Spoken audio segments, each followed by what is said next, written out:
अच्छा चलो આપણે મેઇન પ્રશ્ન પૂછી લઈએ સાહેબને, પછી સાહેબનો બી સમય નહીં બગડે વધારે કે સાહેબ જે આમાં જે ટેન્ડર જે શરતો જોઈ છે તેમાં કોઈ પણ જગ્યાએ એવું નથી કે આપણે જે એને કે જે ક્રશિંગ મશીન ફિટ કર્યા છે, હાડકા તોડવા માટેનું ક્રશિંગ મશીન છે અને ચામડા સાફ કરવા માટેનું કે બીજું જે એ લોકો જે સેલિંગ પર્પઝથી જે વસ્તુ એ લોકો અંદરથી અવશેષો નીકળે છે તેનું આપણી જે ટેન્ડર શરતો છે એની અંદર કોઈ જગ્યાએ ઉલ્લેખ નથી કે આવી રીતે કરવું, ફક્ત માટીમાં દાટવા માટેનું જ છે. મેં તમને કહ્યું તેમ આ તો આગળ વર્ષોથી થતું કામ છે, સમજી લો.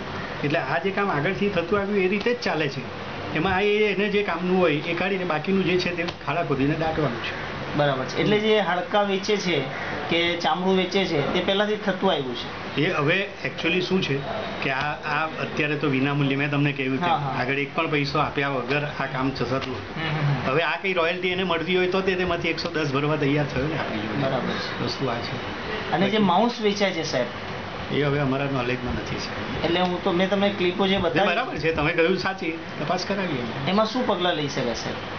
હવે એ તો તપાસ કરીએ પછી. ના માની લો કે આ વસ્તુ છે જ. હવે સાહેબને વાત કરીશું અમે, તપાસ કરાવીને પછી જે હોય તે રિપોર્ટ આપીએ સાહેબને, પછી શું પગલાં લઈ શકાય તે જોઈએ. સાહેબ કઈ કાયદેસર તો સાહેબ વેચાય ને, મૃત પ્રાણીનું છે.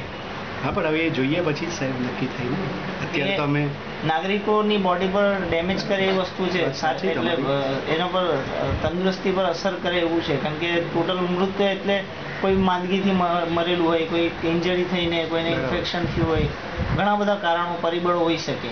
હા એટલે આપણે જેમ સાહેબને વાત કરી તેમ અમે તપાસ કરાવી લઈએ શું છે શું નહીં, પછી એ પ્રમાણે સાહેબને રિપોર્ટ આપીશું. સાહેબ જ્યારથી ચાલુ છે ત્યારથી તમે કોઈ દિવસ સ્થળ પર એમ રૂબરૂમાં ગયા? તો જઈએ જ છે, અમારી તો ડિસ્પોઝલ સાઇડ જ ત્યાં છે, એટલે અમે સ્થળ પર બી તપાસ. સાહેબ તમારી નજરમાં કોઈ દિવસ આવ્યું નથી? ના, હું વેચતા તો તમે નથી પકડ્યું કોઈ દિવસ. આજે મેં તમને ક્લિપ બતાવી છે એ બરાબર, તમે સાચું છે, પણ હવે એ અમારી સમયમાં નહીં પણ થયું હોય ને, અમારા સમય બાદ બી કરતા હોય.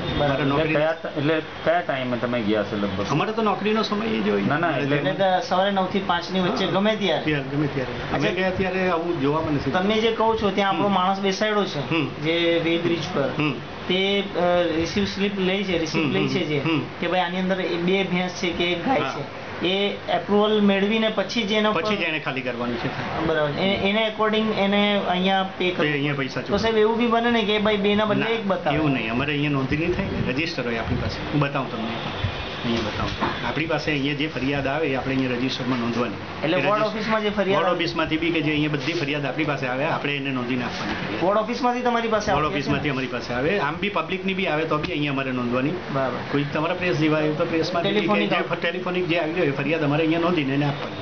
બીજો એક પ્રશ્ન સાહેબ કે માની લો કે કૂતરો છે મારી શેરીમાં, તે પૂરો મહિનો નથી, અર્ધ મૃત્યુ છે. ના તો તે નહીં ઉપાડવાનું. કૂતરું આમાં નથી આવતું, આમાં મોટા મરેલા જાનવર જ આવે. મોટું મરેલું, ફોર એક્ઝામ્પલ દેટ કે બફેલો છે, બળદ છે, તે અર્ધ મૃત્યુ નથી ઉપાડવાનું. એના માટે શું રસ્તો? એને માટે તો આ બીજી બધી સંસ્થાઓ ઘણી કામ કરે છે. એ સંસ્થાઓ આ ત્યાં સ્થળ પર આવીને એની સારવાર કરે છે. તો આપણા એ બધા નંબરો છે આપણી પાસે.